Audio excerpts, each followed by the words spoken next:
Hi friends, నేను మీ రాజీని. Welcome to trendy and healthy recipes. ఈరోజు మనం ఇన్స్టెంట్ రవ్వ మిక్స్తో ఎన్ని రకాల టిఫిన్స్ చేసుకోవచ్చు అనేది నేను చూపిస్తానండి, వరుసగా 1 by 1. ఇప్పుడు ఉప్మా తయారు చేద్దామండి. చాలా తొందరగా వితిన్ 2 minutesలో ఏ విధంగా తయారు చేసుకోవాలో చూపిస్తాను. ఇంతవరకు నా ఛానల్ ఎవరైనా సబ్స్క్రైబ్ చేసుకోకపోతే తప్పకుండా సబ్స్క్రైబ్ చేసుకోండి, పక్కనే ఉన్న బెల్ ఐకాన్ యాక్టివేట్ చేసుకోండి.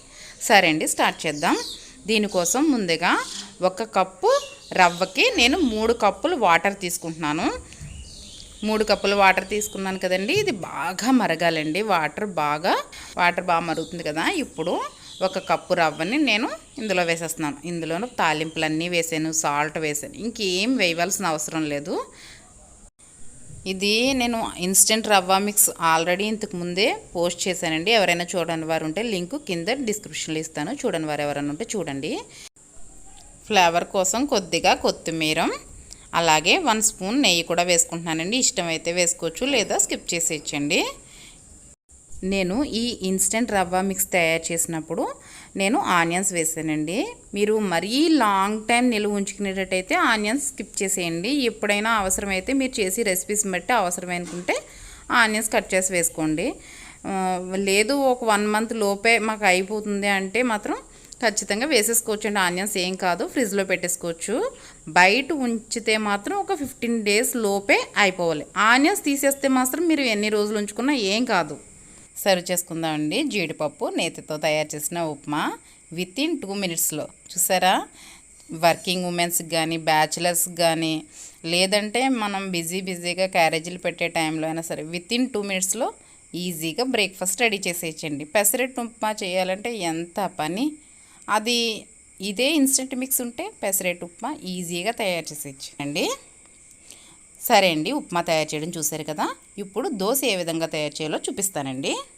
హోటల్ స్టైల్లో పర్ఫెక్ట్గా రవ్వ దోశ ఎంత ఈజీగా ఇన్స్టెంట్గా ఏ విధంగా తయారు చేయాలో చూద్దామండి. దానికోసం ముందుగా మనం ఆల్రెడీ రెడీ చేసి పెట్టుకున్న రవ్వ మిక్స్ వేసుకున్నానండి.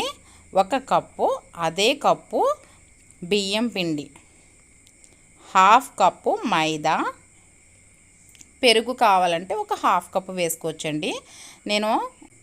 నేను మజ్జిగ చేశానండి, నా దగ్గర మజ్జిగ ఉంది, అది వేస్తున్నాను. మీ దగ్గర పలచని మజ్జిగ లేకపోతే గట్టి పెరుగు ఉంటే ఒక 1/2 కప్పు వేసుకోండి. ఇదంతా బాగా కలుపుకుందాం. మజ్జిగ కలిపిన తర్వాత ఈ విధంగా ఉంది కదండి బ్యాటరు. ఇందులో వాటర్ వేసుకుని పల్చగా బ్యాటర్ని రెడీ చేసుకుందాం. చూసారా, ఇంత పలచగా చేసుకోవాలండి. ఇప్పుడు దీన్ని లిడ్ క్లోజ్ చేసి పెట్టి ఒక 10 నిమిషాలు పక్కన పెట్టుకుందాం. 10 minutes అయిందండి, చూద్దాము. కొంచెం చిక్కగా అనిపిస్తుందండి.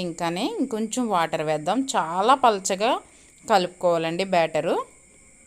అంతే కదండి, దోశలు వేసేటప్పుడు పైన తేట మాత్రమే తీసి వేయాలండి. కింద రవ్వ అంతా ఉండిపోతుంది, దాన్ని కదపకుండా పై తేట మాత్రం వేసుకుని తర్వాత అవసరమైతే మళ్ళీ వాటర్ వేసుకోవచ్చండి. ఒక 2-3 అట్లు వేసిన తర్వాత ఇది కొంచెం పిండి కలుపుకుంటే చాలా దోశలు అవుతాయి. చాలా బాగుంటాయండి. హోటల్స్లో రవ్వ దోశలు వస్తాయి చూసారా, సేమ్ అలా వస్తాయి.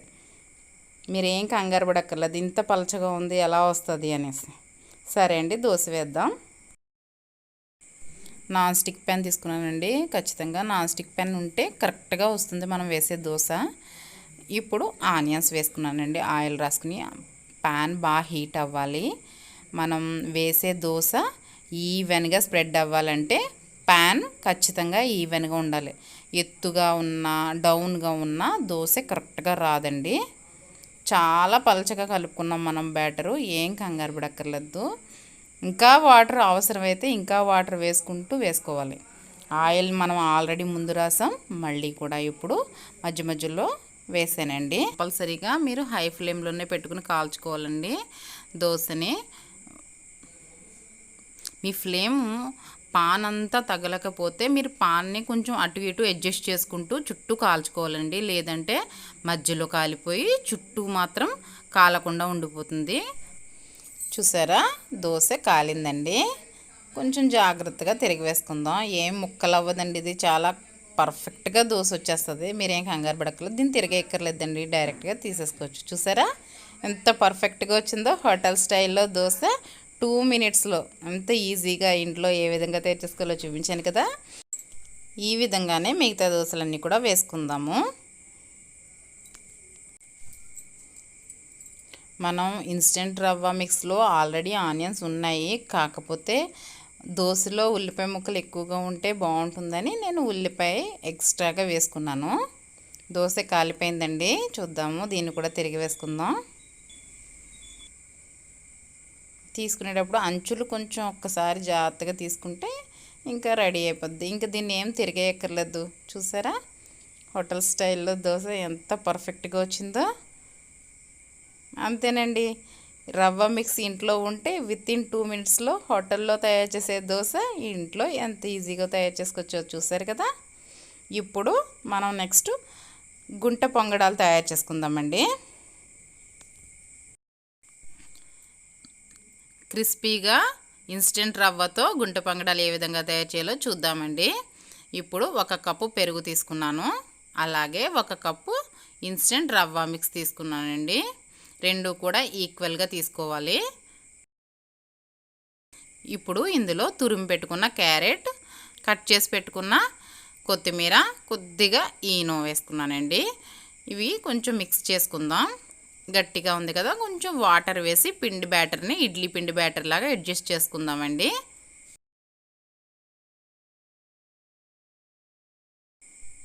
వాటర్ వేసి అడ్జస్ట్ చేసుకోవాలండి పిండిని. ఇంకో చూసారా ఈ విధంగా బ్యాటర్ ఉంటే కరెక్ట్గా సరిపోతుంది. ఇప్పుడు మనం లిడ్ క్లోజ్ చేసేసి 10 మినిట్స్ పక్కన పెట్టుకుందాం. చూద్దామండి, బ్యాటర్ కన్సిస్టెన్సీ బాగానే ఉంది. ఈ విధంగా ఉంటే కరెక్ట్గా సరిపోతుంది. ఇప్పుడు మనం గుంట పొంగడాలు వేసుకుందాం. ఆల్రెడీ నేను గుంట పొంగడాల ప్యాను స్టవ్ పైన పెట్టానండి, హీట్ అయింది. ఆయిల్ కూడా వేసుకున్నాను. ఇంకా ఒక్కొక్కటి స్పూన్తో మనం ఆ హోల్స్లో మట్టికి పడేంత వరకు అలా చిన్న చిన్నగా వేసుకోవాలి. హోల్స్లోంచి బయటకు రాకుండా నెమ్మదిగా ఆ హోల్స్ మట్టికి వేసుకోవాలి. అంతేనండి, దీని మీద ఒక మూత పెట్టుకుని 10 మినిట్స్ ఉంచుకుంటే సరిపోతుంది. 10 మినిట్స్ అయిందండి, బాగా కుక్ అయినాయి. చూద్దాము, అన్నీ కూడా మంచి గోల్డెన్ కలర్ వచ్చి బాగా కాలినాయి కదండి. ఇప్పుడు టర్న్ చేసుకుందాం. అన్నీ కూడా టర్న్ చేసుకున్న తర్వాత ఇంకొక 5 మినిట్స్ మళ్ళీ మూత పెట్టి ఫ్రై చేసుకుందామండి. చిన్న మంట పెట్టి మంచిగా ఫ్రై చేసుకుంటే మంచి క్రిస్పీగా వస్తాయి. చూద్దామండి, ఫ్రై అయినాయేమో. చూసారా మంచిగా ఫ్రై అయిపోయినాయి కదా, ఇంకా తీసేసుకుందాం. ఎంత క్రిస్పీగా ఉన్నాయి తెలుసండి. ఇవి మనం ఇడ్లీ పిండితో దోశ పిండితో వేసుకునే దానికన్నా ఇవి చాలా టేస్ట్గా ఉన్నాయండి. ఈ ఇన్స్టెంట్ రవ్వ మిక్స్తో ఇంకా చాలా వెరైటీస్ ఆఫ్ బ్రేక్ఫాస్ట్లు తయారు చేసుకోవచ్చు. అవన్నీ కూడా నెక్స్ట్ వీడియోలో చెప్తాను. వీడియో లెంత్ ఎక్కువైపోతుంది. ఈ ఇన్స్టెంట్ రవ్వ మిక్స్ ఒక్కటి ఉంటే చాలండి, వితిన్ 2 మినిట్స్లో ఏ బ్రేక్ఫాస్ట్ అయినా సరే చాలా ఈజీగా రెడీ చేసి. ఇన్స్టెంట్ రవ్వ మిక్స్ వర్కింగ్ ఉమెన్స్కి, బ్యాచిలర్స్కి బాగా యూజ్ అవుతుందండి. తప్పకుండా ట్రై చేయండి. ఏ విధంగా వచ్చిందో కామెంట్ సెక్షన్లో తెలియచేయండి. ఈ వీడియో కనుక మీకు నచ్చినట్లయితే ఒక లైక్ చేయండి, మీ ఫ్రెండ్స్కి షేర్ చేయండి. మరిన్ని సింపుల్ అండ్ టేస్టీ రెసిపీస్ కోసం మన ఛానల్ని సబ్స్క్రైబ్ చేసుకోండి. Bye friends, thank you for watching. Please like, share and subscribe my channel.